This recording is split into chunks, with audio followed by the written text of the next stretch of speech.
Naam, habari za wakati huu, karibu tena. Pasina shaka upo salama kabisa na unaendelea kufuatilia habari na taarifa. Tulionayo ni kuto kuonekana kwa mwanachama wa chama cha Chadema Hilda Newton.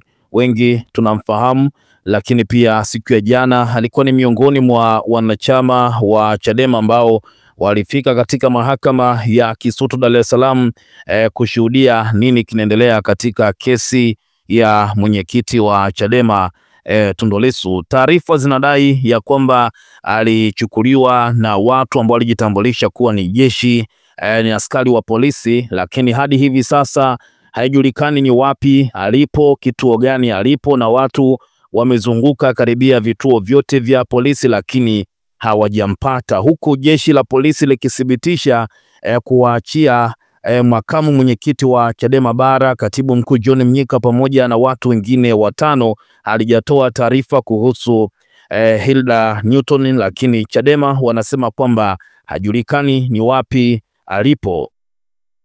Mjumbe wa baraza kuu Chadema Hilda Newton, ambaye alikamatwa asubuhi ya jana na watu waliojitambulisha kuwa ni polisi akiwa maeneo ya mahakama ya Kisutu, hajulikani alipo mpaka sasa.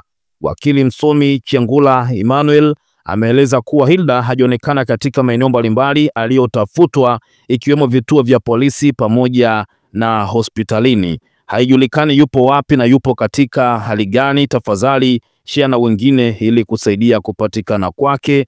Free Hilda Newton, attending court is not a crime, kwamba kuhudhuria mahakamani sio kosa, ameandika hapa mwanaharakati Malisa GJ. Lakini pia ameandika hapa askofu mkuu Emmaus Bandekile Mwamakula kwa hiki ambacho kimetokea kwa Hilda Newton kuto kuonekana, lakini tumeona kama nilivyosema hapa baadhi ya viongozi wakipatikana kama makamu mwenyekiti, katibu mkuu John Mnyika pamoja na baadhi ya wanachama wa Chadema.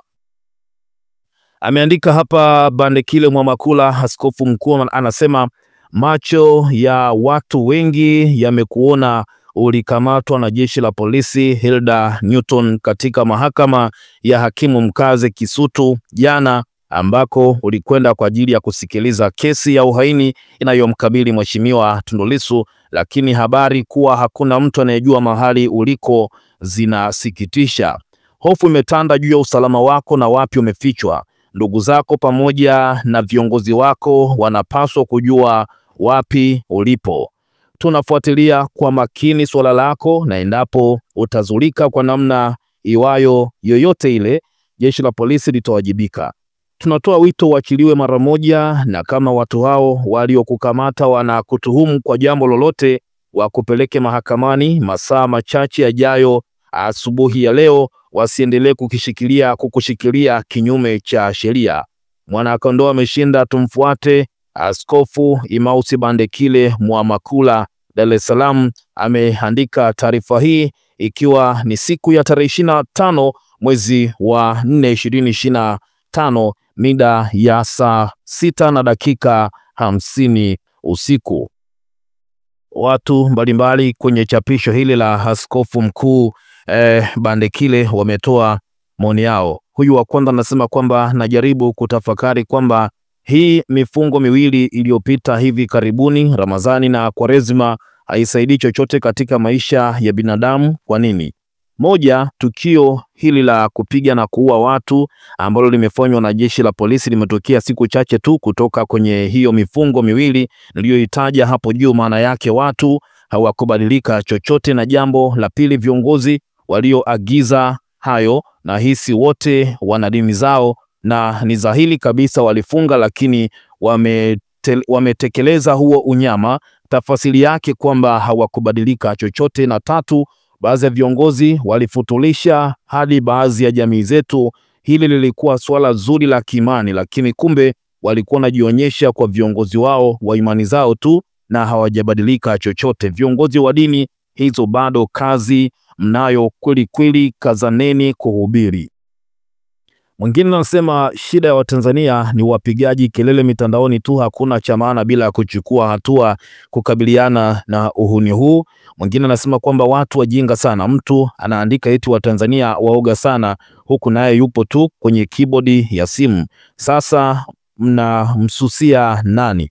Acheni simu zenu muandamane muone cha mtema kuni. Lakini pia mwingine anasema kwamba hao polisi tunawashauri wasijaribu kumzuru huyu binti, vinginevyo wahamishe koo zao hapa Tanzania. Lakini pia huyu mwingine anasema kwamba kuna wakati rais alionya kuhusu kuchezea serikali na mkamchukulia udhaifu, mkaanza kebehi, dharau, zihaka na mengine, mkasahau hii ni dola huru, mlipewa nafasi ya majadiliano mkaona mfanye harakati. Lakini pia katika hiki ambacho alikiposti mwanaharakati Marisa GJ, pia kuna Watanzania ambao walitoa maoni yao. Huyu wa kwanza anasema kwamba Mungu wangu na Hilda naye. Lakini pia mwingine anasema kwamba kuwa mpinzani nchi hii ni kosa kubwa kuliko kuiba fedha ya umma. Lakini pia mwingine anasema kwamba this is too much, huu ni ujinga, sisi wananchi ndo wa kukomesha. Mwingine anasema kwamba ukombozi haujawahi kuwa jambo rahisi. Mwingine anasema kosa lake ni nini tena huyu binti. Lakini pia mwingine anasema kwamba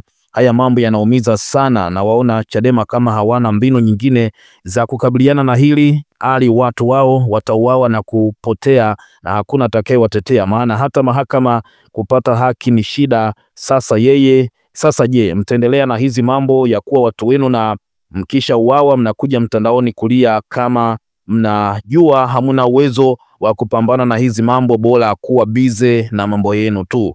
Lakini pia mwingine anasema kwamba things are becoming more worse. Lakini pia mwingine anasema kwamba hizi habari ndo mbaya sana, zina wagawa wapiga kura.